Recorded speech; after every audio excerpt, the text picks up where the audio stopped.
Hi, നമസ്കാരം. ഞാൻ ജാഫർ ഇടുക്കി. ഞാനിപ്പോൾ മൂവി വേൾഡിൻ്റെ സ്റ്റുഡിയോയിലാണ് ദുബായിൽ. അപ്പോൾ ഇവരൊരു പുതിയ സെഗ്മെൻ്റ് ഇങ്ങനെ വന്നതിനകത്ത് ഞാൻ ഒന്ന് പങ്കെടുക്കുവാണ്. ഞാനിപ്പോൾ വന്ന കാര്യം എന്താണെന്ന് ചോദിച്ചു കഴിഞ്ഞാൽ മഞ്ചാടി ക്രിയേഷൻസിൻ്റെ സിനിമ ഒരെണ്ണം ഇവിടെ റിലീസായിരുന്നു. നമ്മുടെ നാട്ടിൽ റിലീസായി, ഇവിടെ റിലീസായി. കുട്ടൻ്റെ ഷിനിഗാമി. അതിൻ്റെ പ്രൊഡ്യൂസർ അഷ്റഫ് പ്ലാക്കിലാണ് നമ്മുടെ ദുബായിൽ. അദ്ദേഹം ദുബായിലാണ്. പിന്നെ പുള്ളി ഒരു 4-5 സിനിമ ചെയ്ത ആളാണ്. അദ്ദേഹത്തിൻ്റെ ഇപ്പോൾ ഇറങ്ങിയ സിനിമയാണ് കുട്ടൻ്റെ ഷിനിഗാമി. അതിൻ്റെ ഒരു ഇവിടെ ഒരു എന്താണ് പറയേണ്ടത്, പ്രൊമോഷൻ എന്ന് പറഞ്ഞിട്ട് വലിയൊരു ഷോ വെച്ചിരുന്നു. അതിൽ പങ്കെടുക്കാനെത്തിയാണ്. എൻ്റെ സഹപ്രവർത്തകരൊക്കെയാണ് ബിബിൻ ജോർജ്, അവരൊക്കെ എത്തിയായിരുന്നു. അപ്പോൾ അതിൻ്റെ വിശേഷമായിട്ട് ഒന്ന് പങ്കുവയ്ക്കാമെന്ന് കരുതി വന്നതാണ്. അപ്പം എല്ലാവർക്കും ഒരിക്കൽ കൂടി നമസ്കാരം. കുട്ടൻ്റെ ഷിനിഗാമിയിൽ ഞാനാണ് കുട്ടൻ. ഷിനിഗാമി എന്ന് പറഞ്ഞു കഴിഞ്ഞാൽ ഞങ്ങൾ ശരിക്കും ഈ സിനിമയുടെ പേരിന് വേണ്ടിയിട്ട് കുറച്ച് ഞങ്ങൾ കുറേ ഒന്ന് ആലോചിച്ച് പറക്കി ചെയ്തതാണ്. ഇപ്പം ഷിനിഗാമി എന്നാന്ന് എല്ലാവരും ഇങ്ങനെ ചോദിക്കും. അപ്പം അത് ജപ്പാൻ ഭാഷയാണെന്നാണ് ഞാൻ അറിഞ്ഞത്. അപ്പം അതിനകത്ത് ഷിനിഗാമി എന്ന് പറഞ്ഞു കഴിഞ്ഞാൽ കാലൻ എന്നാണ് അർത്ഥം. അപ്പോൾ കുട്ടൻ്റെ കാലൻ, അതാണ് ഈ സിനിമയുടെ ഈ പേരും ഇതും. അതിനകത്ത് കുട്ടനായിട്ടാണ് അഭിനയിക്കുന്നത്. അപ്പോൾ ആ കുട്ടൻ്റെ ഒരു അത് ഞാനിപ്പോൾ ഇങ്ങനെ പറഞ്ഞു കഴിയുമ്പോഴത്തെ സിനിമ ഇനി കാണാനുള്ളവർക്ക് ഇതാവും. എന്നാലും ഞാൻ പറഞ്ഞേക്കാം, നമ്മളുടെ ഈ ജീവിതത്തിലൊക്കെ എന്ന് പറഞ്ഞാൽ നമ്മൾ ജീവിച്ചിരിക്കുമ്പോഴത്തേക്ക് നമ്മൾ 124 വയസ്സ് ആയുസ്സെന്നൊക്കെ നമ്മൾ ഇങ്ങനെ പല എല്ലാവരും പറയാറുണ്ട്. അപ്പം നമ്മുടെ ഈ ആയുസ്സിൽ നമ്മൾ ജീവിക്കുകയും പിന്നെ ജീവിതം തുടങ്ങി നമ്മളൊന്ന് ജനനം ജനിച്ചു കഴിഞ്ഞിട്ട് പിന്നെ നമ്മൾ എല്ലാവരും പറയും ജീവിതത്തിലേക്ക് നടക്കുമെന്ന് പറയും. അല്ല എന്നാണ് ഞാൻ വിശ്വസിക്കുന്നത്. അത് ജനിച്ചു മരണത്തിലേക്ക് സഞ്ചരിക്കുന്നതിൻ്റെ ഇടയിലുണ്ടാകുന്ന ഒരു ഇതാണ് ജീവിതം. അതിനകത്ത് നമ്മൾ നല്ലത് ചെയ്ത് കഴിഞ്ഞാൽ നന്നായിട്ട് ജീവിച്ചു പോകാം, ചള്ള് ചെയ്ത് കഴിഞ്ഞാൽ അതിൻ്റേതായ ആയുസ് കുറയുമെന്നൊക്കെ ഞാൻ കേട്ടിട്ടുണ്ട്. ഫിലിം തുടങ്ങുമ്പോൾ തന്നെ ഏതാണ്ട് കുറച്ച് കഴിയുമ്പം കുട്ടനങ്ങ് മരണപ്പെടുവാണ്. മരണപ്പെട്ട് കഴിഞ്ഞ് കഴിയുമ്പോഴത്തേക്കും നമ്മൾ ചിന്തിക്കുന്നതെന്ന് പറയാം, നമ്മൾ ഒരാൾ മരണപ്പെട്ട് കഴിഞ്ഞാൽ അദ്ദേഹത്തിൻ്റെ അതിൻ്റെ ചടങ്ങുകളെല്ലാം കഴിഞ്ഞിട്ട് അതിനെ കൊണ്ട് കബറടക്കം നടത്തി അങ്ങനെയൊക്കെ പോകും.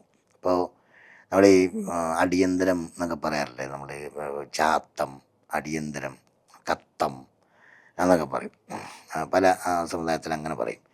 അങ്ങനെ അത് ചെയ്യുന്ന ആ ചടങ്ങുകൾ ചെയ്യുന്ന ആ സമയത്തിൻ്റെ ഉള്ളിൽ ഈ ആത്മാവ് കിടന്ന്, അതായത് ആ മരണപ്പെട്ട് പോയ ആത്മാവ് എന്താണ് അവിടെ അനുഭവിക്കുന്നത്, എന്താണ് അവിടെ നടക്കുന്നത്.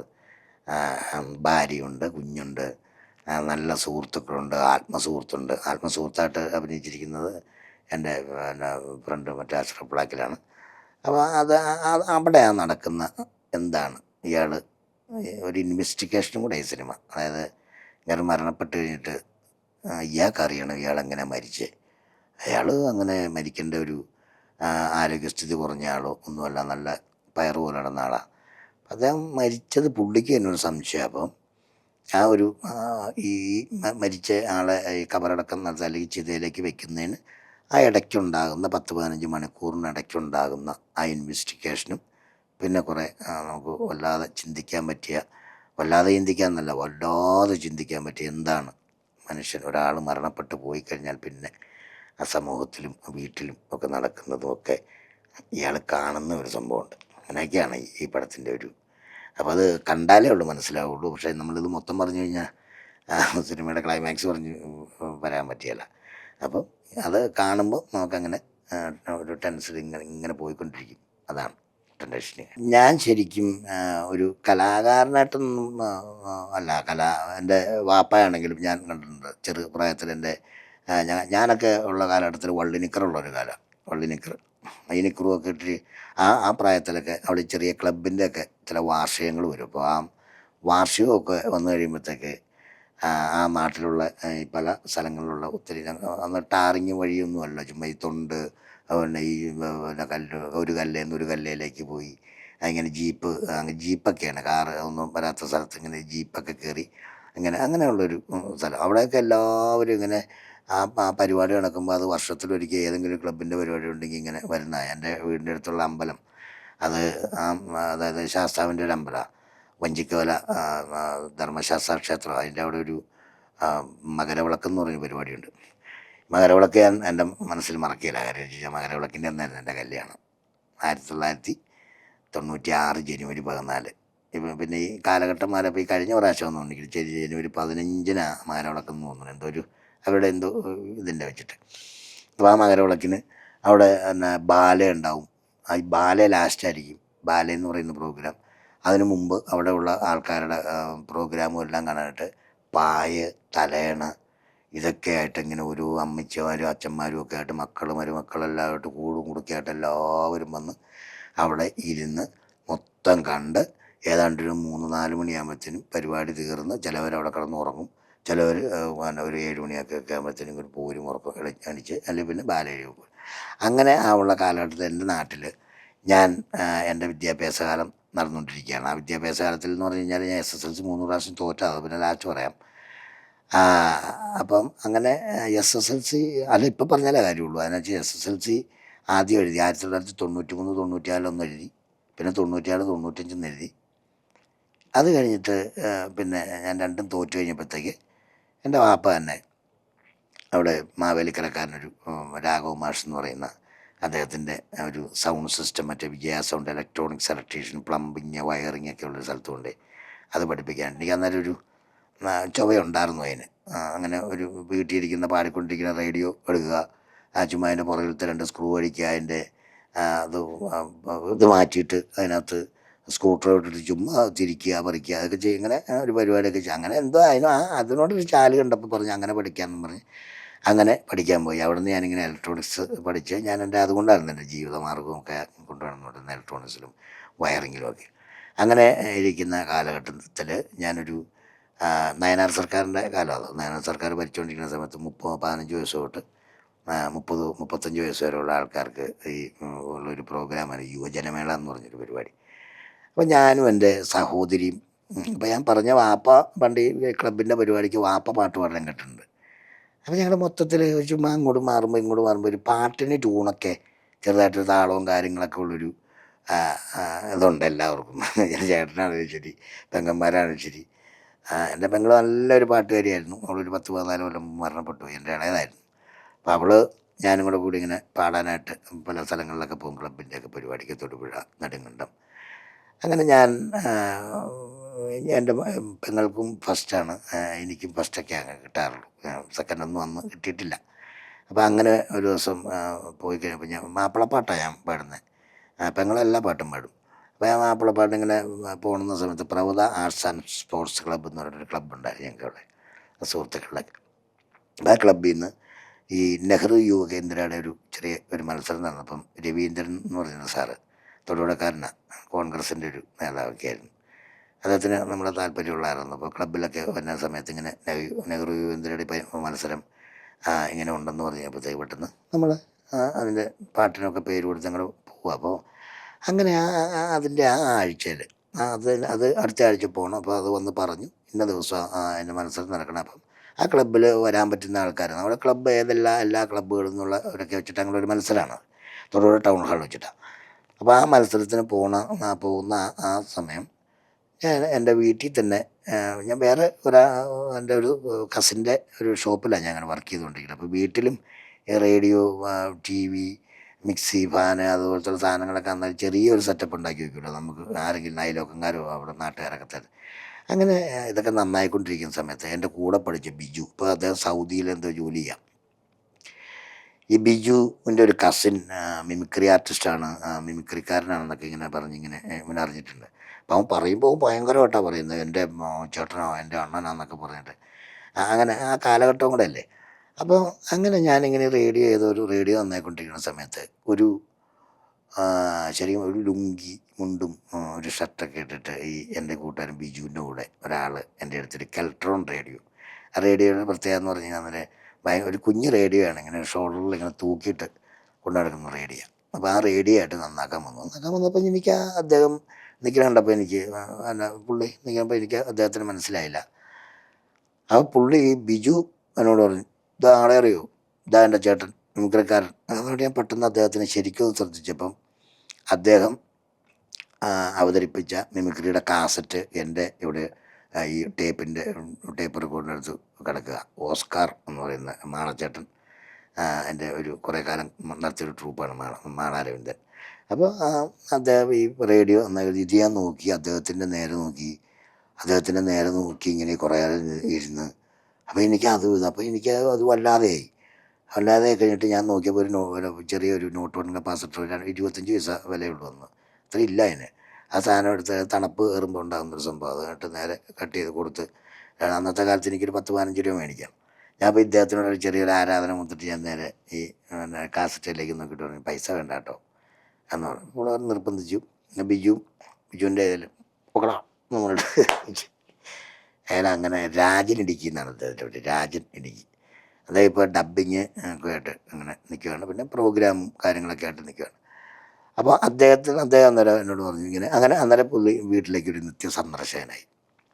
പിന്നെ അങ്ങനെ അദ്ദേഹം എൻ്റെ അടുത്ത് വരുന്നു, ഞാൻ അങ്ങനെ ഇരിക്കുന്നു, എൻ്റെ വീട്ടിലായി, അദ്ദേഹത്തിൻ്റെ വീട്ടിൽ അങ്ങോട്ട് പോകും. അങ്ങനെ ഇരിക്കുമ്പോൾ ഈ നെഹ്റു യുവതയുടെ മത്സരം വന്നപ്പോൾ എന്നോട് പറഞ്ഞു, ഞാൻ പാട്ടിങ്ങനെ പാടാൻ പോകുന്ന. അപ്പോൾ ഞാൻ ഒരു 2-3 മിമിക്രി പറഞ്ഞുതരാം, മിമിക്രിയുടെ സൗണ്ട് കേൾപ്പിച്ചു തരാം, ഒന്ന് ചെയ്തു നോക്കുന്നു പറഞ്ഞു. ഞാനത് പുള്ളി ചെയ്യുന്ന കേട്ടിട്ട് ഞാൻ അവിടെ തൊടുപുഴ ചെന്ന് ചെയ്ത് കഴിഞ്ഞപ്പോൾ എനിക്ക് മിമിക്രിക്ക് ഫസ്റ്റും പാട്ടിന് സെക്കൻഡും ആയിപ്പോയി. അങ്ങനെ ഫസ്റ്റ് മേടിച്ച ആ മിമിക്രിയിൽ അതും പറഞ്ഞ് ഞാൻ അവിടെ വന്നു കഴിഞ്ഞപ്പോൾ അദ്ദേഹം പറഞ്ഞു, നമുക്കൊരു 4-5 പേരുണ്ടെങ്കിൽ നമുക്ക് ഒരു ചെറിയൊരു സെറ്റപ്പിൽ ഇത് പഠിപ്പിക്കാം. എന്നാൽ ലോകത്തിലാദ്യമായിട്ട് മിമിക്രി പഠിപ്പിക്കുകയും ലോകത്തിലാദ്യമായിട്ട് മിമിക്രി അങ്ങനെ പോയി കേട്ട് പഠിച്ചിട്ട് അദ്ദേഹം കളിച്ച ട്രൂപ്പിൽ തന്നെ കലാഭവൻ റഹ്മാൻ്റെ ജോക്സിൻ്റെ കളിച്ച ആളുമാണ് ഞാൻ. അങ്ങനെയാണ് മിമിക്രി വീട്ടിൽ വന്നത്. ഒരു കളക്ടറിൻ്റെ വഴി എത്തിച്ച് അവിടെ നിന്ന് പിന്നെ ഒരു കുറേ കാലം അവിടെ നിന്ന് മാറി. പിന്നെ അബീക്കാട് ട്രൂപ്പിൽ ജോക്സിൻ്റെ ഒരു 6 കൊല്ലം അങ്ങനെ വർക്ക് ചെയ്തു കലാഭവൻ റഹ്മാനൊക്കെ ട്രൂപ്പിൽ. പിന്നെ അബീക്കാട് ട്രൂപ്പിലേക്ക് വന്നു. അപ്പോൾ ഞാൻ അബീക്കാട് ട്രൂപ്പിൽ പോകുന്ന സമയത്ത് അബീക്കാട് മോൻ ഇപ്പം ഫേമസ് നടനല്ലേ ഷെയ്ൻ നിഗം, ഒരു 4-4.5 വയസ്സുണ്ടാവും. അപ്പോൾ ആ കുഞ്ഞിൻ്റെ ആ പ്രായത്തിലൊക്കെ അവിടെ 2000-2002 അവിടെ 2 വർഷം അവിടെ വർക്ക് ചെയ്തു. അതിനുശേഷം ഞാൻ കൊച്ചിൻ കലാഭവനിൽ കയറുകയാണ്. കലാഭവനിൽ ഇങ്ങനെ മിമിക്രിയൊക്കെ ആയിട്ട് പോകുന്ന സമയത്താണ് എൻ്റെ ജീവിതത്തിലെ ഏറ്റവും വലിയൊരു ഭാഗ്യം ഞാനിപ്പോൾ കാണുന്നതെന്ന് പറഞ്ഞാൽ, ഞാനിങ്ങനെ ഇപ്പോൾ നിങ്ങളുടെ മുമ്പിൽ ഇരിക്കാനൊക്കെ കാരണം 8 സുന്ദരികൾ ഞാനും എന്ന് പറയുന്ന സീരിയൽ. ആ സീരിയലിൽ മണിയമ്പിള്ള രാജേട്ടനാണ് മെയിൻ. പിന്നെ ഇവർ തസ്നീഖാൻ, അവർ ഗീതാ വിജയൻ, അങ്ങനെ ഉള്ള സാജു കുടിയൻ, മാർട്ടിൻ, അങ്ങനെ കുറേ പേരുള്ള നമ്മുടെ കോഴിക്കോട് സുധീഷൊക്കെ അഭിനയിച്ചു കുറേ ആൾക്കാർ. തോമസ് തോപ്പൽക്കുടി എന്ന് പറയുന്നത് അദ്ദേഹമായിരുന്നു അതിൻ്റെ റൈറ്റർ. പിന്നെ ഇപ്പോൾ നമ്മുടെ പ്രശസ്തനായ നടൻ ധർമ്മജൻ ബോൾഗാട്ടിയായിരുന്നു അതിൻ്റെ ഈ പിന്നെ സ്ക്രിപ്റ്റിന് സഹായിക്കാൻ നിന്ന് തോമസ് പറയുന്നത് എഴുതി കൊടുക്കുന്നതാണ്. എഴുതി കൊടുത്തിട്ട് എൻ്റെ അപ്പിയറൻസ് തന്നെ പറഞ്ഞു തന്നത്, ഇങ്ങനെ ഇക്കായ്ക്ക് ഇങ്ങനെ താടി വയ്ക്ക്, ഇങ്ങനെ മീശ വയ്ക്ക്, ഇങ്ങനെ മറവ് വയ്ക്ക്, ഇവിടെ ഒരു വെട്ടുപാടിട്, റാംബോ കത്തി കൊടുക്കുക എന്നൊക്കെ അങ്ങനെ സംസാരിച്ച് കൊടുത്ത ധർമ്മജൻ ഒത്തിരി അങ്ങനെ സംസാരിച്ച് അങ്ങനെ ഞാൻ ആ സീരിയലിൽ അങ്ങോട്ട് ആദ്യം ഒരു എപ്പിസോഡ് വന്ന് അഭിനയിച്ചിട്ട് പോയി. ആ എപ്പിസോഡ് കഴിഞ്ഞ് കഴിയുമ്പോഴത്തേനും മണിയമ്പിള്ള രാജേട്ടൻ എന്നോട് പറഞ്ഞു, എവിടെ വീട് എന്ന് ചോദിച്ചാൽ, നമ്മൾ ഇടുക്കിയിലായിട്ടാ. അപ്പോൾ പറഞ്ഞു, താൻ തന്നെ ഇത് ഡബ് ചെയ്യണം കേട്ടോ. അത് മണിയമ്പിള്ള രാജേട്ടൻ്റെ ഒരു ഇൻ്റർവ്യൂ തന്നെ ഞാൻ അദ്ദേഹത്തോട് നേരിട്ട് പറഞ്ഞിട്ടുള്ള പുള്ളി അങ്ങനെ ഇൻ്റർവ്യൂ ഒരു സംഭവം ഉണ്ടായിരുന്നു. അപ്പോൾ അതിനകത്ത് ഞാൻ പറഞ്ഞു, ചേട്ടൻ പറഞ്ഞിട്ട് ഞാൻ ഡബ് ചെയ്യാൻ തുടങ്ങിയത്. അത് കഴിഞ്ഞിട്ട് പിന്നെ വന്ന് കായംകുളം കുഞ്ഞുണ്ണി എന്ന് പറഞ്ഞിട്ട് ഒരു വേഷത്തിലേക്ക് മാറി. അതൊരു 10-40 എപ്പിസോഡ് പോയി കഴിയുമ്പോഴത്തേക്ക് കായംകുളം കൊച്ചുണ്ണി എന്ന് പറയുന്ന ഒരു സീരിയലും. അപ്പോൾ ഒരു ചാനലിൽ തന്നെ വന്നുകൊണ്ട് ഈ കുഞ്ഞുണ്ണി മാറ്റണം, നമ്മൾ കായംകുളം കുഞ്ഞുണ്ണിക്ക് ഭയങ്കര അതിൻ്റെ ക്ഷീണം തട്ടും കോമഡി വന്നു കഴിഞ്ഞാൽ നിങ്ങൾ അത് കഴിഞ്ഞിട്ടാണ് ഈ സീരിയൽ വരുന്നതെന്ന് പറഞ്ഞിട്ട് ആ വേഷം പോയി ഞാൻ വീട്ടിലേക്ക് ഇങ്ങനെ മടങ്ങും. അന്നേരം കുറേ കാലം എല്ലാവരും കൂടെ കൂടിക്കഴിഞ്ഞപ്പോഴത്തേക്ക് നമുക്ക് പോകാൻ പ്രയാസം, അവർക്ക് വിടാൻ പ്രയാസം, അങ്ങനെയൊക്കെയായി. അങ്ങനെ തോമസ് ഈ ധർമ്മജനും എല്ലാം കൂടെ ഇരിക്കുമ്പോൾ തോമസ് പറഞ്ഞു, ഇപ്പോൾ കൂടെ കുഴപ്പമൊന്നുമില്ല, നമുക്ക് വേറെ ഒരു വേഷം ചെയ്യാം എന്ന് പറഞ്ഞിട്ട് പിന്നെയാണ് ഞാൻ ജാഫർ സിംഗ് എന്ന് പറഞ്ഞിട്ട് പിന്നെ ജോയിൻ ചെയ്യണം. അങ്ങനെ 326 എപ്പിസോഡ് പോയൊരു വൻ മെഗാ സീരിയലായിരുന്നു, ഒരു കോമഡി സീരിയൽ, 8 സുന്ദരികൾ ഞാൻ. അപ്പോൾ ഞങ്ങളൊരു ഗൾഫിലൊരു ഷോയുമായിട്ട് വന്നപ്പം അതങ്ങനെ സ്റ്റോപ്പായി. അത് കഴിഞ്ഞിട്ട് കലാഭവനിൽ നിന്ന് ഞാൻ ആദ്യമായിട്ട് അഭിനയിച്ച സിനിമ എന്ന് പറഞ്ഞാൽ എൻ്റെ ഒരു കാസറ്റ്, മമ്മി സെഞ്ചുറി മമ്മിയുടെ ഒരു കാസറ്റ്, അത് CID മൂസ എന്നുള്ള ആ സിനിമയുടെ കോമഡി മൂസ എന്ന് പറഞ്ഞൊരു കാസറ്റ്. ആ കാസറ്റിലെ ഒരു ഐറ്റം കണ്ടിട്ടാണ് അനീഷ് പണിക്കർ എന്ന് പറയുന്ന ഒരു ഡയറക്ടർ എന്നെ കണ്ട് അദ്ദേഹം ഈ കാസറ്റ് കണ്ടിട്ട് വന്നിട്ട് ഇങ്ങനെ ഒരു സിനിമയിലേക്ക് 3 നായകന്മാരിൽ ഒരു നായകനായിട്ട്, അങ്ങനെയാണ് ഞാൻ ആദ്യം ഫസ്റ്റ് മലയാള സിനിമയിലെത്തുന്നത്. ഓക്കെ ചാക്കോ കൊച്ചിൻ മുംബൈ എന്നാണ് ആ പടത്തിൻ്റെ പേര്.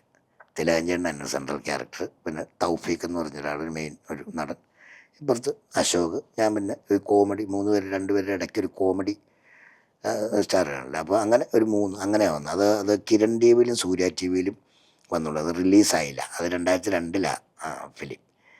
അങ്ങനെ ആദ്യത്തെ സിനിമ ശരിക്കും പറഞ്ഞാൽ എൻ്റെ ഈ ഓക്കെ ചാക്കോ കൊച്ചിന് മുമ്പേ എല്ലാവരും പറയും ഞാൻ മമ്മൂക്കയുടെ കൂടെയുള്ള കയ്യൊപ്പാണ് എന്ന് പറയും. പക്ഷേ ഈ ഓക്കെ ചാക്കോ കഴിഞ്ഞിട്ട് 4-5 പടം കഴിഞ്ഞിട്ടാണ് ഈ കയ്യൊപ്പ് എന്ന് പറയുന്ന സിനിമയിൽ ഞാൻ മമ്മൂക്കയുടെ കൂടെ വേഷം ചെയ്യുന്നത്. അങ്ങനെയാണ് സിനിമയിൽ ഇപ്പം വലിയ കുഴപ്പമില്ലാതെ തിരക്ക് ഏറിയ ഒരാളായിട്ട് ഇങ്ങനെ പോയിക്കൊണ്ടിരിക്കുന്നു. ഇപ്പം അവസാനമായിട്ട് റിലീസായ സിനിമയാണ് അഷ്റഫ് ബ്ലാക്കിൻ്റെ കുട്ടൻ്റെ ഷിനിഗാമി.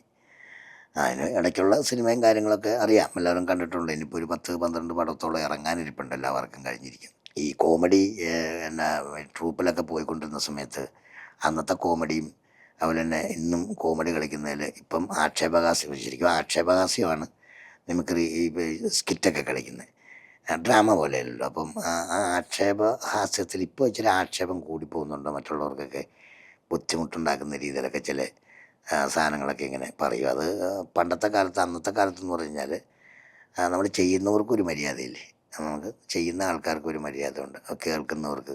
ഇപ്പം കുട്ടികൾ, അച്ഛൻ, അമ്മ, മുത്തശ്ശനൊക്കെ ആയിട്ടായിരിക്കും ഒരു പരിപാടി സ്ഥലത്ത് വന്നിരിക്കുന്നത്. അവർക്കൊക്കെ കേൾക്കാവുന്നതും അവർക്ക് മക്കളുടെ അടുത്തിരുന്ന് കാണാവുന്നതും കേൾക്കാവുന്നതുമായ സംഭവങ്ങളൊക്കെ അന്ന് ശരിക്കും പറഞ്ഞാൽ വലിയ പ്രശ്നങ്ങളില്ലെങ്കിലും അന്നായിരുന്നു ശരിക്ക് ആക്ഷേപിച്ചാലും കുഴപ്പമുണ്ടാകാത്ത കാലം. പക്ഷേ അന്ന് പഴയ കാലഘട്ടത്തിൽ എൻ്റെയൊക്കെ സീനിയറായിട്ടുള്ള ആൾക്കാർ ആരും ആക്ഷേപിച്ചിട്ടൊന്നും കോമഡി ഇറക്കിയിട്ടില്ല. ആക്ഷേപിച്ചിട്ടുണ്ട്, നല്ല നൈസായിട്ടായിരുന്നു. ഇപ്പം ഇപ്പോഴത്തെ ഒരു സാധനം എന്ന് പറഞ്ഞു കഴിഞ്ഞാൽ ഇപ്പം ചില സാധനങ്ങളൊക്കെ ഒരു കോമഡിയൊക്കെ കേൾക്കുമ്പോൾ അത് ചില കൂടുതൽ ആക്ഷേപം വരും. അപ്പോൾ ഒരാളുടെ മനസ്സിൻ്റെ വേദന അറിഞ്ഞിട്ട് ഇങ്ങനെ വേദനിപ്പിച്ചുകൊണ്ടുള്ളൊരു കോമഡി, അത് കോമഡി അല്ലാതെ അതിന് കോമഡി എന്ന് പറയാൻ പറ്റില്ല, അതിന് വേദനിപ്പിരുന്നേ പറയാൻ പറ്റുള്ളൂ. അപ്പം അതും ഇതുള്ള വ്യത്യാസം എന്ന് പറഞ്ഞു കഴിഞ്ഞാൽ മൊത്തത്തിലറിയാൻ പാടില്ലേ.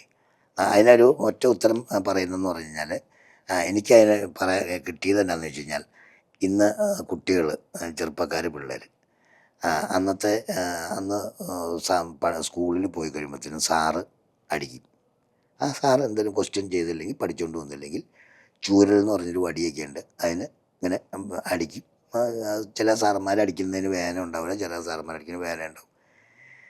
വീട്ടിൽ അച്ഛൻ, അമ്മ അല്ലെങ്കിൽ ജ്യേഷ്ഠൻ ആരെങ്കിലുമൊക്കെ അവർ എന്തായാലും ശാസിക്കും, ചിലപ്പോൾ ഒരു അടിയൊക്കെ വെച്ച് തരും. അതെന്ന് നിന്നുപോയോ അന്ന് തൊട്ട് പിള്ളേർ ചെറിയ പ്രശ്നത്തിലേക്ക് കിടക്കുക. ഇതിപ്പോൾ സ്കൂളിൽ അടിക്കാൻ പാടില്ല, വീട്ടിൽ ഉപദേശിക്കാൻ പാടില്ല, അടിക്കാൻ പാടില്ല, അത് മനസ്സിലല്ലേ. അപ്പം ആ ഒരു സംഭവമൊക്കെ മാറിയ മൊത്തം കാലഘട്ടം മാറി കഴിയുമ്പോഴത്തേക്കും ഉണ്ടാകാവുന്ന ഒരു സംഭവങ്ങളുണ്ട്. അതുകൊണ്ട് ആരെയും ആക്ഷേപിച്ചുള്ള കോമഡിയൊന്നും വേണ്ടെന്ന് എൻ്റെ ഇത്. പിന്നെ വേറൊരു കാര്യമൊന്നും, പിന്നെ എല്ലാവരും പിന്നെ ഇതിന് മിമിക്രി ഇങ്ങനെ തമാശയ്ക്കാന്ന് പറഞ്ഞു കഴിയുമ്പോഴത്തേനും അങ്ങനെ ഇരുന്ന് കണ്ടുപോകും. വലിയ വിഷയങ്ങളൊന്നും ഉണ്ടാക്കാത്തതുകൊണ്ട് ഒത്തിരി കലാകാരന്മാർ ജീവിക്കുന്നൊരു ഏരിയയല്ലേ ഈ കലാഫീൽഡ്, മിമിക്രി ആണെങ്കിലും ഗാനമേളകളിലും ഒക്കെ. അപ്പം എന്നാലും സൂക്ഷിച്ച് കൈകാര്യം ചെയ്യുക എല്ലാവരും. പഴയ സംഭവങ്ങളൊക്കെ ആയിട്ട് എല്ലാം തട്ടിച്ച് നോക്കിയിട്ട് പ്രോഗ്രാം കാണാനിരിക്കും ഇരുന്ന് കഴിയുമ്പോഴത്തേക്കും ഈ ഡബിൾ മീനിങ് ഒക്കെ വന്നു കഴിയുമ്പോഴത്തേക്ക് പെട്ടെന്ന് ഒരു 10ാം ക്ലാസ്സിൽ പഠിക്കുന്നൊരു പെങ്കൊച്ചും ഒക്കെ ആയിട്ടാ അല്ലെങ്കിൽ മോനും ഒക്കെ ആയിട്ടാണ് വന്നിരിക്കുന്നെങ്കിൽ അത് കേട്ട് കഴിയുമ്പോഴത്തേക്കും നേരെ ഇങ്ങനെ നോക്കും ആ പിള്ളേരുടെ നേരെ. അപ്പോൾ അത് ഒരു ബുദ്ധിമുട്ടാവില്ലേ. നമുക്ക് ന്യായമായിട്ട് അങ്ങോട്ട് പോയി കഴിഞ്ഞാൽ എല്ലാം നിലനിന്ന് പോകും. ഡബിൾ മീനിങ്ങിലൊന്നും വലിയ അർത്ഥമൊന്നുമില്ല. ആരും ഉപദ്രവിക്കാതെ അങ്ങ് പോയാൽ അടിപൊളിയാണ്. കുടുംബം എന്ന് പറഞ്ഞു കഴിഞ്ഞാൽ ഞാൻ 3 പ്രാവശ്യം SSLC തോറ്റു എന്ന് പറഞ്ഞായിരുന്നു. ഇപ്പം 1983, 84, 85, 86 എഴുതിയില്ലേ. 1993 SSLC എഴുതി. SSLC എഴുതുമ്പം 83, 84 പഠിച്ച എൻ്റെ കൂടെ പഠിച്ചവരൊക്കെയാണ് പ്രിൻസിപ്പളും കൂടെ പഠിപ്പിക്കുന്ന ടീച്ചർമാരും ഒക്കെ എൻ്റെ കൂടെ പഠിച്ച ആൾക്കാർ. ഞാൻ സ്റ്റുഡൻ്റായിട്ട് ചെന്നിരിക്കുക. കലാഭവൻ റഹ്മാനൊക്കെ ട്രൂപ്പിൽ കളിച്ചുകൊണ്ടിരിക്കുമ്പോൾ 1993 ദുബൈയിൽ ഒരു 5-6 പരിപാടിയായിട്ട് വരാൻ പാസ്പോർട്ട് എടുക്കാനായിട്ട് ഞാൻ പോകാം. അന്നേരം ഇവിടെ ഈ ട്യൂട്ടോറിയൽ കോളേജിൽ പഠിക്കുകയാണ്. പോളെന്നാണ് പ്രിൻസിപ്പളിൻ്റെ പേര്. പിന്നെ എൻ്റെ കൂടെ പഠിച്ച എൻ്റെ ഹിന്ദി ടീച്ചർ സിമിലി എന്നൊക്കെ പറഞ്ഞിട്ടല്ലേ. മറ്റുള്ള പിള്ളേരൊക്കെ എന്ന് പറഞ്ഞാൽ ട്യൂട്ടോറിയൽ കോളേജായി 10ാം ക്ലാസ് കഴിഞ്ഞിട്ട് 15 വയസ്സിൽ 16ാമത്തെ വയസ്സിലേക്കാണ് വന്നേക്കണം. ഞാൻ അന്നേരം എനിക്ക് 23 വയസ്സുണ്ട്. അപ്പോൾ എന്നെ ചേട്ടായി എന്നൊക്കെയാണ് പിള്ളേർ വിളിക്കുന്നത്, ചേട്ടാന്നൊക്കെ. അപ്പം ഞാനങ്ങനെ ഏതാണ്ട് അങ്ങനെ ഈ തവണ എങ്ങനെയും ജയിക്കണം എന്താണ് ഈ കലാപരിപാടിയായിട്ട് ഈ പ്രൊഫഷണൽ ട്രൂപ്പിലൊക്കെ കളിക്കുമല്ലോ, എവിടെയെങ്കിലും ചെന്ന് ഇച്ചിരി വെള്ളം മേടിച്ച് കുടിക്കണമെന്ന് ഓർത്ത് അങ്ങനെ പഠിച്ചിട്ട് ആ പാടത്ത് ഏതാണ്ട് ഇച്ചിരി വാശി പിടിച്ചൊക്കെ പഠിച്ചതാണ്. പക്ഷെ അതും തോറ്റുപോയി. കാരണം എന്നൊരു ബസ് ഇടിച്ചു. ആ ബസ് ഇടിക്കുന്നതെന്ന് പറഞ്ഞാൽ ഞാൻ ഈ 93 ഗൾഫിലേക്ക് വരാനായിട്ട് പാസ്പോർട്ട് എടുക്കാനായിട്ട് 9 പരിപാടി ചെയ്യാനായിട്ട് കിടക്കുക. അപ്പം ഞങ്ങൾ ഈ പത്തനംതിട്ട ഭാഗത്തൊരു പ്രോഗ്രാം കഴിഞ്ഞ് വന്നിട്ട് എൻ്റെ വീട് ഇടുക്കിയില്ല, അറിയാമല്ലോ. അപ്പോൾ ഇടുക്കിയിലേക്ക് വന്ന പാസ്പോർട്ട് എടുത്തുകൊണ്ട് തിരിച്ചു വന്നിട്ട് പെരിന്തൽമണ്ണയിൽ എനിക്കൊരു പ്രോഗ്രാമിന് പോകണം. അപ്പോൾ ഞാൻ വെളുപ്പിനുള്ളൊരു 3:30 മണിക്കൊരു പൗർണമി ബസ്, കറിയാച്ചിഞ്ഞാൻ്റെ ബസ്. പൗർണമി കുറേ ബസ്സുള്ള അവർ, എൻ്റെ ഫ്രണ്ടുമായിരുന്നു പണ്ടോട്ട്. അപ്പോൾ ആ വണ്ടിയിൽ ഞാൻ 3:30 മണിക്ക് കയറി. കയറിയപ്പം ശിവരാത്രി ദിവസമായിരുന്നു. അപ്പോൾ എനിക്ക് ഈ എറണാകുളത്ത് വന്ന് ചാടിയ കാലമായതുകൊണ്ട് ഈ ആലുവ ശിവരാത്രി മണപ്പുറം വഴിയാണ് ഈ വണ്ടി ഇടുക്കിക്ക് പോകണമെന്നതിൻ്റെ ഒരു ഊഹം വെച്ചിട്ട് ഞാൻ മാത്രം ഇതിൻ്റെ ഈ വിൻഡോ തുറന്നിട്ട് ഒരു 2-3 സീറ്റ് ഞാൻ കയറി. ഷേണാസ് ജംഗ്ഷനിൽ നിന്ന് കയറി കഴിഞ്ഞിട്ട് ഞാൻ കയറി. ആദ്യത്തെ ഫ്രണ്ടിൽ ഡ്രൈവർ, ഒത്തിരി ആൾക്കാരൊന്നുമില്ല, രാത്രിയായുണ്ട്. അപ്പോൾ ഈ ഡ്രൈവർ നേരെ സീറ്റിൻ്റെ പുറകിലിരുന്നപ്പോൾ ഒരു ബാറ്ററിയൊക്കെ വെച്ചോക്കെ അവിടെ. അപ്പോൾ ഈ ബാറ്ററിയൊക്കെ കണ്ടു കഴിഞ്ഞപ്പോഴത്തേനും വല്ല ഡ്രസ്സിലൊക്കെ അതിൻ്റെ വെള്ളം പറ്റുന്നില്ല. അതിൻ്റെ പുറകിൽ വന്നപ്പം എപ്പോഴും അത് ഷട്ടർ തുറന്നിട്ട് കുറച്ച് വെള്ളം അവിടെ കിടക്കണം, എന്തോ ചെറിയതായിട്ട് മഞ്ഞുവെള്ളം പോലെ, അതിൻ്റെയും ബാക്കിൽ. അപ്പം അതൊരു ഇതായിരുന്നു. എനിക്ക് ആ വെള്ളം നോക്കേണ്ട ആവശ്യമില്ലായിരുന്നു. അവിടെ ആ ബാറ്ററിയിൽ ഇരുന്നായിരുന്നെങ്കിൽ കുഴപ്പമില്ലായിരുന്നു. ഞാൻ ഒരു സീറ്റ് തിരഞ്ഞെടുത്ത് അവിടെ ഇരുന്ന് ഈ ആലുവ ശിവരാത്രി മണപ്പുറം കാണാൻ വേണ്ടി ഇങ്ങനെ ഷട്ടർ തുറന്നിട്ടു. അപ്പോൾ ആദ്യം പുറകിൽ നിന്ന് 2-3 വരുന്ന ഷട്ടർ അടയ്ക്ക്, തണുക്കുന്നു, കാറ്റ് എന്നൊക്കെ പറഞ്ഞു. ഞാൻ മൈൻഡ് ചെയ്തില്ല. ഇങ്ങനെ ഇതെനിക്ക് കാണാനുള്ള ആഗ്രഹം കൊണ്ട് ഞാനിങ്ങനെ ഇരുന്നു. പിന്നെ ഒരു സൂട്ട് കേസ് ഇരിപ്പുണ്ടായിരുന്നു ഇങ്ങനെ വെച്ചിട്ട്. എൻ്റെ വലതുവശത്താണ് ഈ വണ്ടിക്ക് ആക്സിഡൻറ്റ് ഉണ്ടായത്, പക്ഷേ എനിക്ക് ഇടതുവശത്താണ് എനിക്ക് ആക്സിഡൻറ്റ് ഉണ്ടായത്. അതവിടെ ഇവിടെ നിന്ന് കമ്പി, ഈ ബസ്സിൻ്റെ സൈഡിലുള്ള കമ്പി വിട്ടിരിക്കുകയായിരുന്നു. അത് ഇതിലൂടെ ഇങ്ങനെ കയറി ഇതിലൂടെ വന്ന് ഇവിടെ വന്ന് കുത്തി കയറിയിരുന്നു. ഞാൻ ലോക്കായിപ്പോയി. പിന്നെ ഈ ഷോൾഡർ ഇടിച്ച് കൈ താഴെ പോയി, ഇവിടെ നിന്ന് വിട്ടുപോയി, തൂങ്ങിക്കിടക്കും. ഞാനിങ്ങനെ ചെരിഞ്ഞിരുന്ന് ഉറങ്ങി. ഈ ഉറക്കം നിൽക്കുമല്ലേ ഈ ട്രൂപ്പിൻ്റെ പരിപാടി. ഞാനിങ്ങനെ ചെരിഞ്ഞ് ഉറങ്ങിക്കഴിഞ്ഞപ്പോഴത്തേക്ക് ഞാൻ ടേൺ ചെയ്ത് ഇങ്ങനെയാണ്, അത് എവിടെ ചെന്ന് ഇങ്ങനെ ഇടിച്ച് ഇവിടെ ആ കമ്പി വന്നിങ്ങനെ വളഞ്ഞ് കുത്തി കയറി. ടെലഫോൺ പോസ്റ്റിൻ്റെ ഇടിച്ച ആ വണ്ടി. അവരാരുമല്ല, വണ്ടി ഇടിച്ചു, എനിക്കെന്തോ പറ്റി, എനിക്കറിയില്ല എനിക്ക് പറ്റിയെന്ന്. ആ വണ്ടി പുറകോട്ടെടുക്കുന്നു, ആ വണ്ടി അങ്ങോട്ട് മുമ്പോട്ട് പോയി. കുറച്ച് കഴിഞ്ഞപ്പം ഞാൻ അന്ന് ഈ ഡെയിലി പ്രോഗ്രാമുള്ളൊരു വൈറ്റ് തോർത്തിങ്ങനെ കേട്ടോ, അന്ന് ഞാൻ ഫീമെയിൽ ടോണിലൊക്കെ പാട്ട് പാടുന്ന ഒരു പരിപാടിയുണ്ട്. അപ്പോൾ ഒച്ചയൊന്നും അടയ്ക്കേണ്ട, ഇത്രയും ഭയങ്കര ഒത്തിരി പരിപാടിയുള്ളതല്ലേ. എന്നിട്ട് ഞാനിങ്ങനെ നേരെ ഇടിച്ചു. പക്ഷേ എനിക്ക് എന്തോ തോന്നി, ഞാൻ ഇങ്ങനെ പയ്യെ ഇവിടെ എന്തൊരു തണുപ്പ് തോന്നിട്ട് ഞാനിങ്ങനെ തൊട്ട് നോക്കുമ്പോൾ ഈ തോർത്ത് മുഴുവൻ രക്തമായിട്ട് ഇങ്ങനെ ആയി. പിന്നെ നോക്കുമ്പോഴത്തേനും ഇങ്ങനെ ഇരിക്കുക. അപ്പം എല്ലാവരും ഓടി വന്ന കൂട്ടത്തിൽ ഞാനീ പറഞ്ഞ ട്യൂട്ടോറിയൽ കോളേജിലെ വൈക്കത്ത് പറമ്പിൽ ഷാജി എന്ന് പറയുന്ന സാറുണ്ടായിരുന്നു, കണക്ക് മാഷ്. അദ്ദേഹം എറണാകുളത്തിൽ എന്തോ ഒരു ആവശ്യത്തിന് വന്ന അദ്ദേഹം ആ വണ്ടിയിലുണ്ടായിരുന്നു. പിന്നെ എൻ്റെ നാട്ടിലെ ജോയി ഒറീസേഡ് എന്ന് പറഞ്ഞൊരു പഞ്ചായത്ത് പ്രസിഡൻറ്റ്, അദ്ദേഹവും ഞങ്ങളെ എന്തോ എറണാകുളത്തിന് പോകുന്ന വെളുപ്പിന് കയറി പോകുന്നു. അയ്യോ ഇത് ഞങ്ങളുടെ കൊച്ചാണല്ലോ എന്നും പറഞ്ഞ് അവർ വന്ന് നോക്കി. ഇത് വലിച്ചൂരി എന്തൊക്കെ വല്ലാത്ത ഇതായിപ്പോയി, എൻ്റെ ബോധം പോകാൻ പോകുന്നു. അങ്ങനെയൊക്കെ ആയിട്ട് അങ്ങനെ പോയി നേരെ ആ പാസ്പോർട്ട് എടുക്കാൻ പോയി. ഒരു 22 ദിവസത്തോളം ഞാൻ കോതമംഗലം ധർമ്മേരി ഹോസ്പിറ്റലിൽ അഡ്മിറ്റായി.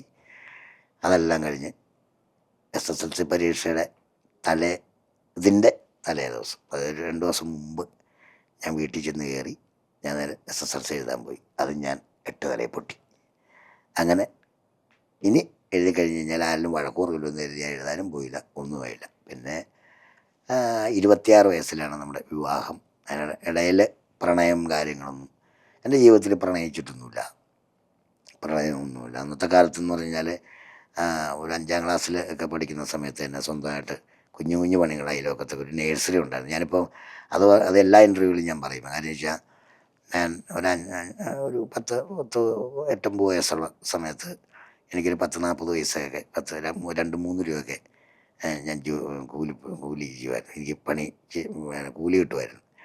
അത് നേരെ എൻ്റെ വീടിൻ്റെ ഫ്രണ്ടിലുള്ള ഒരു റബ്ബർ നഴ്സറിയാണ്. 5 ആമക്കളാണ് അവർക്ക്. ആ ചേട്ടനും ചേട്ടത്തി മരിച്ചുപോയി, മക്കളൊക്കെ സുഖമായിട്ട് ജീവിക്കുന്നു.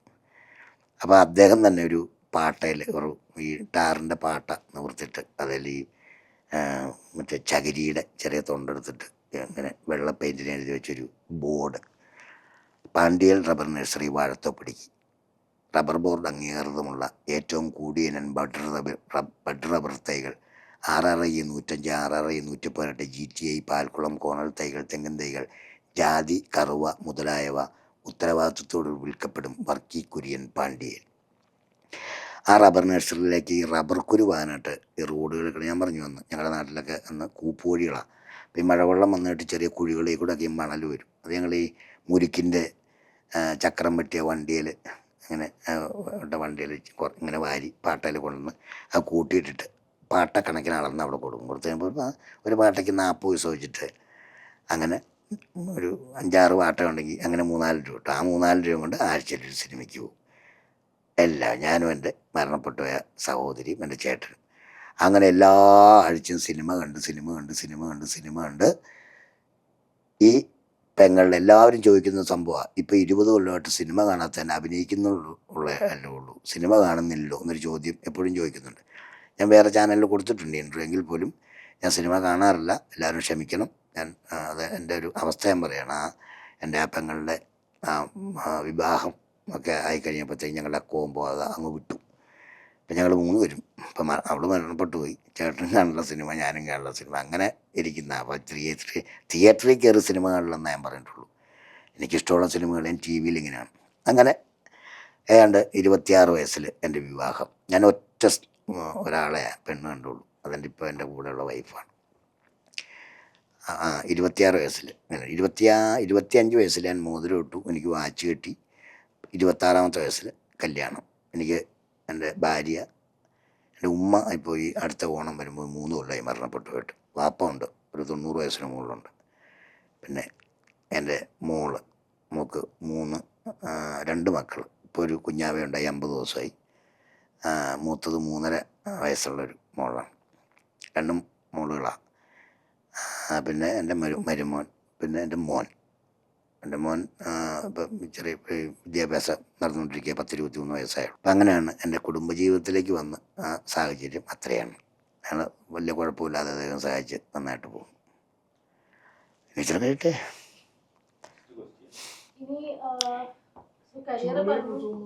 പറഞ്ഞു അതൊക്കെ ചോദിക്കാം. പിന്നെ ഒക്കെ ചോദിക്കാം.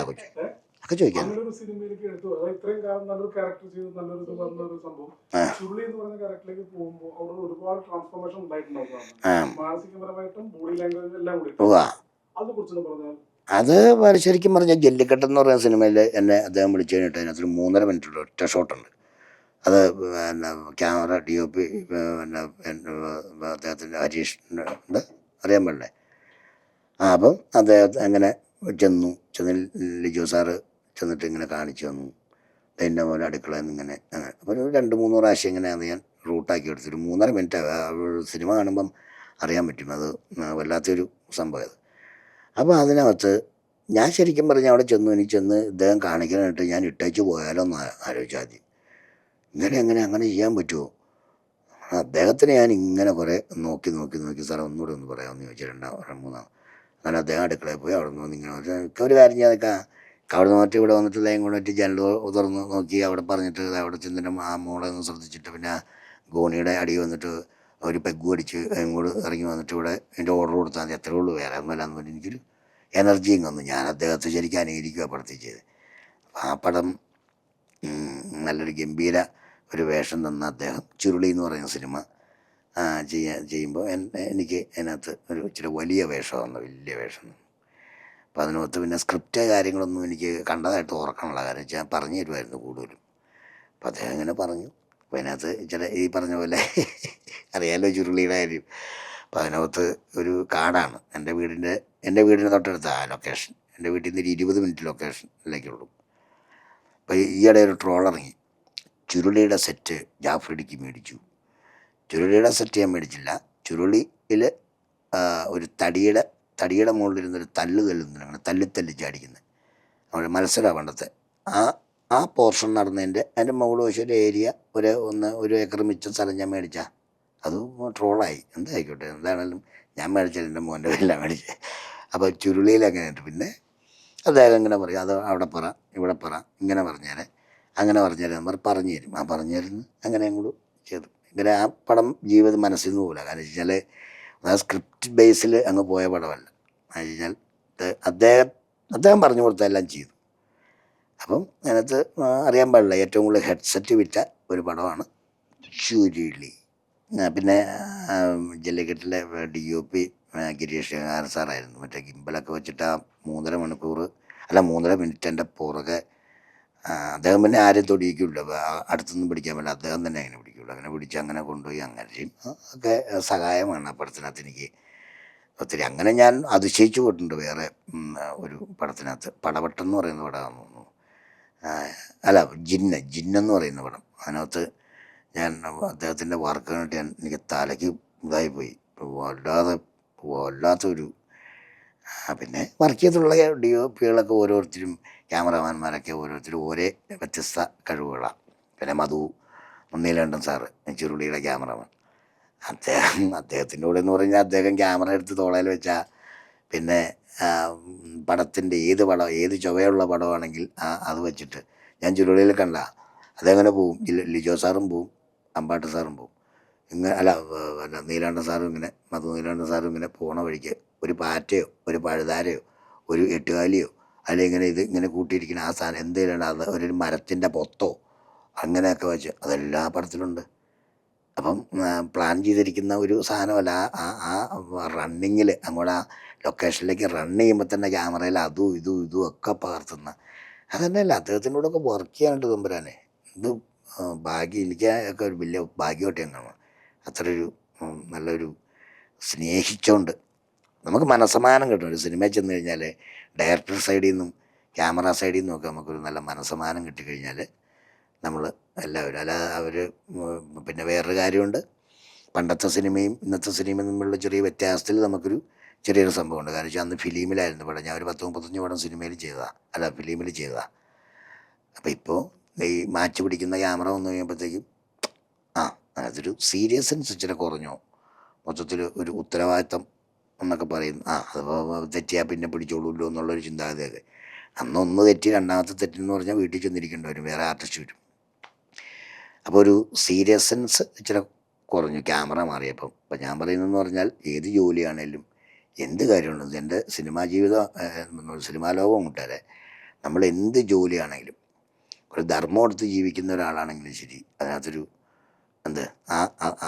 ആ ചോദിക്കുന്നതും അത് മേടിക്കുന്നതിനും ആ മര്യാദയും എല്ലാ ജോലിയിലും ഒരു നല്ല മര്യാദയും ഉത്തരവാദിത്വം കാണിച്ചു കഴിഞ്ഞാൽ എല്ലാ ജോലിയും രക്ഷപ്പെടും, എല്ലാവർക്കും രക്ഷപ്പെടാൻ പറ്റും. ക്രെയിൻ ഇങ്ങനെ വന്നിങ്ങനെ ഇരിക്കുന്ന ആ സ്പേസിൽ ആ ബേസിൽ അത് സെറ്റ് ചെയ്ത് വെച്ചിട്ടുണ്ടായിരുന്നു. ഞാൻ ഇത് കണ്ടില്ല, ഞാനില്ല ശരിക്കും ആ സീനിൽ.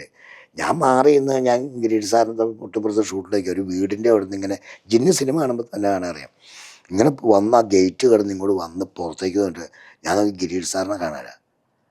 ഞാൻ നോക്കുമ്പോൾ ആകാശത്ത് നിൽക്കുന്നുണ്ട് ക്യാമറ ഇങ്ങനെ ഇങ്ങ് വന്ന് നേരെ ആ ക്രെയിനിലേക്ക് ഇരുന്ന് കഴിയുമ്പോഴത്തേക്കും ക്രെയിൻ അങ്ങോട്ട് പൊങ്ങി. ഞാനത് നോക്കിയില്ലായിരുന്നു. ഞാൻ നോക്കുമ്പോൾ ഷൂട്ടിന് പോയ വണ്ടി ആൾക്കാരൊക്കെ നോക്കിയപ്പോൾ തലയ്ക്ക് മുകളിൽ കുറേ മുകളിൽ ഇങ്ങനെ ക്യാമറ ആട്ടാക്കി പേടിച്ചു പോയി ഞാൻ. അദ്ദേഹത്തിൻ്റെയൊക്കെ ആ എക്സ്പീരിയൻസ് ഉള്ള ആളുടെ കൂടെയൊക്കെ വർക്ക് ചെയ്യാൻ പറ്റുക തന്നെ നമ്പരാനെ. ചിലപ്പം ദൈവാധീനം കൊണ്ടായിരിക്കും, അല്ലെങ്കിൽ എനിക്ക് നല്ല സ്വഭാവം ഉള്ളതുകൊണ്ടായിരിക്കാം ഉണ്ടോയെന്ന് നിങ്ങൾ ജനമാണ് തീരുമാനിക്കണം. അപ്പം അങ്ങനെ ആയിരിക്കാം, ഒരനുഗ്രഹം കൊണ്ടായിരിക്കാം എനിക്ക് ഏത് ഡയറക്ടറും എൻ്റെ അടുത്ത് മര്യാദയ്ക്ക് എന്നോട് എല്ലാ കാര്യങ്ങളും ഞാൻ സംശയങ്ങളൊക്കെ ചോദിച്ചിരുന്നു. ഞാൻ മിമിക്രി എന്നൊക്കെ അപ്പം നമ്മളൊരു അടിസ്ഥാന കലാകാരനായിട്ട് വന്ന ഒരാളൊന്നുമല്ല. അപ്പം ഞാൻ ചോദിക്കുന്ന സംശയമൊക്കെ പറഞ്ഞു തരുന്ന എല്ലാ ഡയറക്ടേഴ്സും അങ്ങനെയൊന്നുമില്ല, എനിക്ക് വ്യത്യാസമൊന്നുമില്ല ആരാണേലും. ഞാൻ ജോഷി സാറിൻ്റെ ഒക്കെ പടം ചെയ്തല്ലോ. നമ്മളിപ്പോൾ പെട്ടെന്ന് പറയുമ്പോൾ ജോഷി സാർ, സിബി മലയിൽ സാർ എന്നൊക്കെ പറഞ്ഞല്ലേ നമ്മൾ പറയണത്. അപ്പം അങ്ങനെയുള്ളവരോട് പടം ചെയ്തപ്പോഴും നമുക്ക് വ്യത്യാസങ്ങളൊന്നും ഞാൻ കാണാറുമില്ല, അവരെന്നോട് വ്യത്യസ്തത കാണിക്കാറുമില്ല. അപ്പം എല്ലാവരും സന്തോഷമായിട്ട് പോകുന്നുള്ളൂ. പിന്നെ നമ്മൾ ശരിക്കും പറഞ്ഞു കഴിഞ്ഞാൽ നമ്മളൊരു സിനിമ എന്ന് പറയുന്നതെന്ന് പറഞ്ഞാൽ എൻ്റെയൊക്കെ ചെറുപ്പകാലത്ത് തൊട്ട് ഞാൻ കണ്ടിട്ടുള്ളതെന്ന് പറഞ്ഞാൽ തിയേറ്ററൊന്നും വലിയ ഹെവി തിയേറ്ററൊന്നുമില്ല. ഞാനൊക്കെ ഓലമേഞ്ഞും അല്ലെങ്കിൽ ടാറ് അടിച്ച പരമ്പുള്ള തിയേറ്ററിലൊക്കെ സിനിമ കണ്ടുകൊണ്ടിരുന്നത്. അപ്പം തിയേറ്ററിൽ ചെന്ന് സിനിമ കാണുക എന്നുള്ളതാണ് ഏറ്റവും വലിയ സംഭവം. അപ്പോൾ എല്ലാവർക്കും നമ്മൾ ഹോം തിയേറ്ററും കാര്യങ്ങളൊന്നും വയ്ക്കാനുള്ളൊരു സാമ്പത്തിക ശേഷിയൊന്നും കാണില്ല. സാധാരണക്കാർ കണ്ടുകൊണ്ടിരുന്ന പണ്ടൊക്കെ ടിക്കറ്റ് എടുത്ത് ഇങ്ങനെ കയ്യിൽ പൊത്തിനകത്തൂടെ കൈയിട്ട് 5 കൈ 6 കൈ, പിന്നെ കൈ വലിച്ചൂരാനുള്ള പാട്, ടിക്കറ്റ് പകുതി കീറിയിട്ട് അവിടെ കൊണ്ടുപോയിക്കുമ്പോൾ കീറാൻ നിൽക്കുന്ന ആൾ പറയും ഇത് കീറിക്കൊണ്ടാണല്ലോ വന്നത്, എന്തൊക്കെ പ്രശ്നം നേരിടണമെന്ന് പറയും. അത് അവിടെ നിന്ന് കൈ വലിച്ചുകൂടിയപ്പോൾ കീറിയതാണ്. അപ്പം അങ്ങനെ തിയേറ്ററിൽ തന്നെ സിനിമ ആണ്. അപ്പം നമുക്ക് ഒരു മഹത്തായ ദുരന്തം ഉണ്ടായി, ഒരു വല്ലാത്ത ദുരന്തം. ലോക്ക്ഡൗൺ ഒക്കെ ആയ മറ്റേ കൊറോണ ഒക്കെ വന്ന സമയത്ത് നമ്മളെ പ്ലാറ്റ്ഫോം മാറിയിട്ട് നേരെ OTT പോയി. അത് നല്ല കാര്യമായിരുന്നു. അന്നത്തെ കാലത്ത് OTT വരുന്നതും നമുക്ക് തിയേറ്ററിൽ പോകാനൊന്നും പറ്റിയല്ലോ. പക്ഷേ അത് പിന്നെ OTT വരണം, തിയേറ്ററിലും പടം വരണം. ഇനി പിന്നെ OTT പ്ലാറ്റ്ഫോം എന്നൊക്കെ പറഞ്ഞു കഴിയുമ്പോഴത്തേക്ക് അത് ഒരു കാലത്ത് നമ്മൾ ശരിക്കും സഹായിച്ചാൽ ഇപ്പോഴും സഹായിക്കുന്നുണ്ട്. ഞാൻ പറയുന്നത് ക്ലബിങ് ആയിട്ട് രണ്ടുപേരും ഈ തിയേറ്ററും അതുകൊണ്ട് കൂടി ഒന്നിച്ച് അതിനൊരു അലയൻസായിട്ട് പോയാൽ നല്ലതാണ്. അല്ലെങ്കിൽ പിന്നെ അത് വ്യത്യസ്തത മാറ്റി കഴിഞ്ഞ് കഴിഞ്ഞാൽ അതിനകത്ത് പ്രശ്നങ്ങളുണ്ടോ എന്ന് ചോദിച്ചു കഴിഞ്ഞാൽ എനിക്ക് അങ്ങനെ പറയാൻ പറ്റില്ല. എന്താണേലും പടം എല്ലാവരും സിനിമാ തിയേറ്ററിൽ ചെന്ന് കാണാനുള്ളൊരു സംഭവം ശ്രദ്ധിക്കുകയെന്ന് ഞാൻ പറയുന്നത്. അങ്ങനെ ഇരുന്ന് കാണുമ്പോഴാണ് അത് തന്നെ. അല്ല നമ്മൾ വീട്ടിൽ നിന്നിട്ട് നമ്മൾ 2, 3, 4 പേര് കാണുന്ന പോലെ, അല്ലെങ്കിൽ ഓഡിയൻസ് 10, 400, 500 പേര് അല്ലെങ്കിൽ 200 പേരൊക്കെ ഇരുന്ന് കാണുമ്പോൾ ഉണ്ടാകുന്നൊരു വൈബിലാണ് നമ്മൾ ആ സിനിമ നല്ല സിനിമയാക്കുന്നതും ആ കൊള്ളുക അല്ലെങ്കിൽ കൊള്ളൂലാത്ത സിനിമയാക്കുന്നു. അപ്പം ഇപ്പോൾ പള്ളി, ഇപ്പം ഈ മതാലയങ്ങളില്ലേ, നമ്മുടെ ദേവാലയങ്ങളൊക്കെ, നമ്മുടെ പള്ളിയുണ്ട്, മോസ്കുണ്ട്, അതൊക്കെ അമ്പലമൊക്കെ ഉണ്ട്. അവിടെയൊക്കെ നമ്മൾ പ്രാർത്ഥിക്കാൻ എല്ലാവരും പോകുന്നു. ഇപ്പോൾ വീട്ടിൽ നമ്മൾ രൂപം വെച്ചിട്ട് പ്രാർത്ഥിക്കുന്നുണ്ട്, ഫോട്ടോ വെച്ച് പ്രാർത്ഥിക്കുന്നു, ഇല്ലേ? ദൈവത്തെ എവിടെ ഇരുന്ന് വിളിച്ചാലും നമുക്ക് ദൈവം കേൾക്കും. വിളിക്കേണ്ട രീതിയിൽ വിളിച്ചാലും ദൈവത്തിന് ഇഷ്ടമുണ്ടെങ്കിൽ, ഇഷ്ടമുള്ളവരാണെങ്കിൽ ദൈവം കേൾക്കും. അപ്പം ഈ ദേവാലയങ്ങളിൽ എല്ലാവരും പോയി പ്രാർത്ഥിച്ചു കൂട്ടായ്മയോടുകൂടിയുള്ളൊരു പ്രാർത്ഥനാലയത്തിൽ ദൈവത്തിൻ്റെ കാരണം കൂടുതലൂരെന്ന് പറഞ്ഞിട്ട് എല്ലാവരും അത് കർമ്മം ചെയ്യുന്നുണ്ട്. അതുപോലെ തന്നെ കൂട്ടായ്മയോടുകൂടി കാണുന്ന ഒരു സാധനമാണ് സിനിമ. അപ്പോൾ എല്ലാവരും കൂടി ഇരിക്കുമ്പോൾ അതിനകത്തൊരു പഞ്ച് വരും. അപ്പം അങ്ങനെയൊക്കെയാണ്. അപ്പം എല്ലാവരും തിയേറ്ററിൽ ചെന്ന് സിനിമ കാണുക എന്നാണ് ഈ എളിയ കലാകാരൻ്റെ കുഴപ്പം. അപ്പം ഇപ്പോൾ ഇനി അതുപോലെ തന്നെ ഈ ഇവിടെ വന്നത് തന്നെ അഷ്റഫ് ബ്ലാക്കിൻ്റെ ഒരു സിനിമയുടെ പ്രൊമോഷനായിട്ട് വന്നതാണ്. അപ്പം അദ്ദേഹത്തിൻ്റെ ഒരു പുതിയ പ്രൊജക്റ്റാണ് ഞാൻ ഇവിടെ ലോഞ്ച് ചെയ്തായിരുന്നു. ബിബിൻ ജോർജാണ് എൻ്റെ ലോഞ്ച് ചെയ്തത്. അപ്പം അമോസ് അലക്സാണ്ടർ എന്നാണ് പടത്തിൻ്റെ പേര്.